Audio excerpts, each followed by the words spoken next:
intense for them because, you know, we have class Monday, Wednesday, Friday, right? So they used to have class Monday, Wednesday, Friday. So they have the summer where they're just doing a paper. I don't get to see them that much.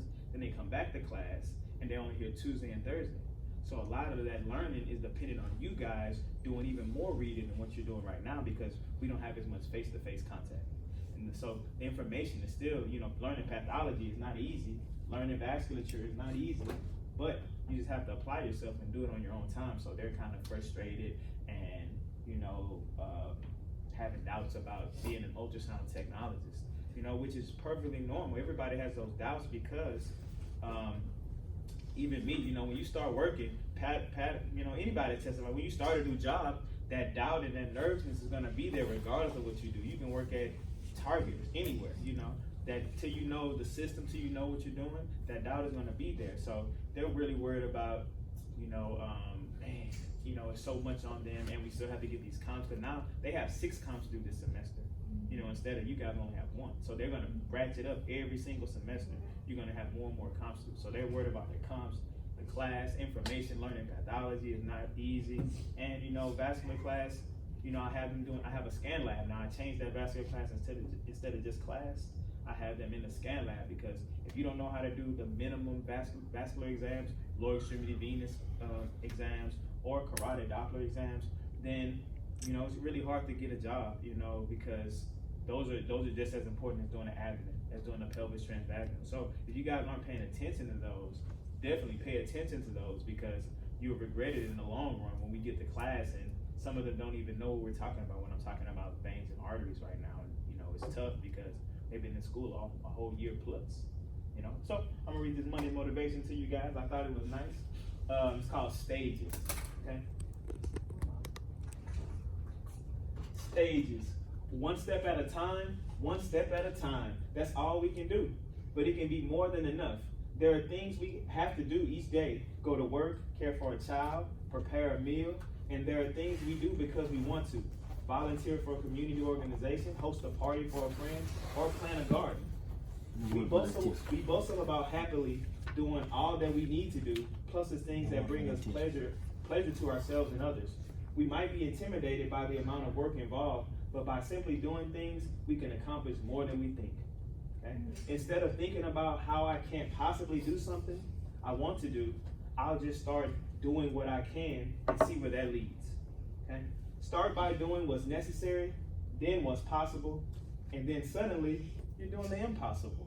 And so I really like that. I thought that really applied to, you know, them and what they're doing, and also it applies to all of us, right? You know, because it's easy for us to like doubt ourselves and man, I can't do it.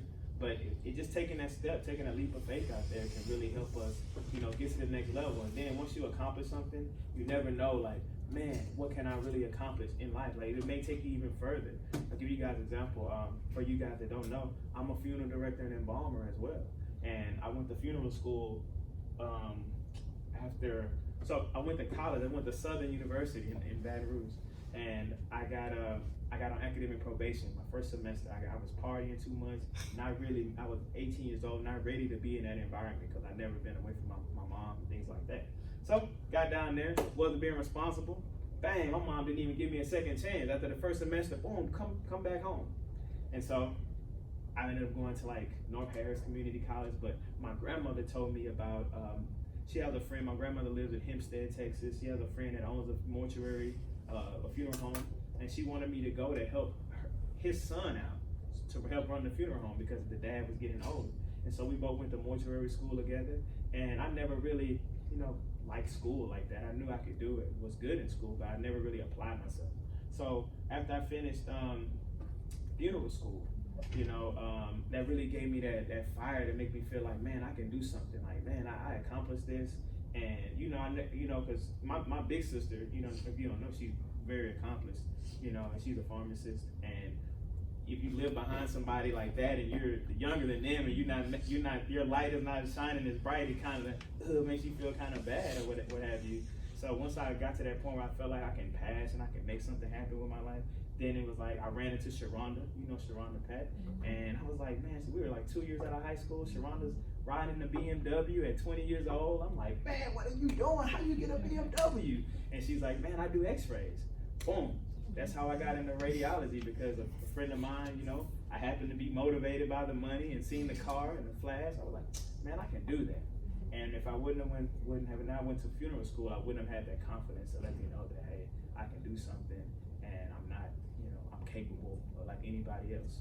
So, and then it just built up from there. You know, next thing you know, I'm in ultrasound, and you know, now I'm teaching, and you know, now I'm in HR, and you know, who knows where else I could be. You know, the sky's the limit as far as I'm concerned. So even though, you know, I didn't know that at that time, but now I know that now. So I really like that message right there, because you know, I'm living that message every day. So did you buy your BMW? How about something better than that, dude? How about something better than I that? saw his car. I saw your car, yes. I'm getting rid of that car. I want something else. I was expecting Ferrari, so I saw the other car. Well, you saw one of my cars. Oh, wow. Now I don't let the money motivate me. I don't let the money motivate me. Now I'm my own motivated, and you know, I get up with this joy every day. Every day. And that's real sweet. Bang. Yeah. So everybody has my lectures on the range equation. I was like, what am I talking about? Yeah. Sweet. All right, guys, let's start that right there. We're on page. Ooh. Range equation starts on page 107. How y'all feel about it? Was it a pretty easy read? Everybody understand it? Yeah. No? What about, y'all seen I gave you questions in the back? The questions in the book, I put those on the back of the PowerPoint. Was that okay? Y'all didn't notice that? Y'all didn't look at those?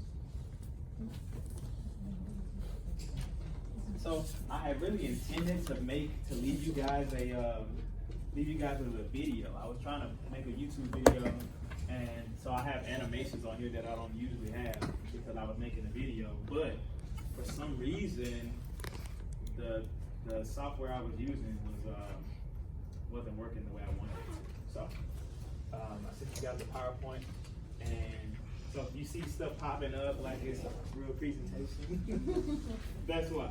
That's why. So today, guys, boom.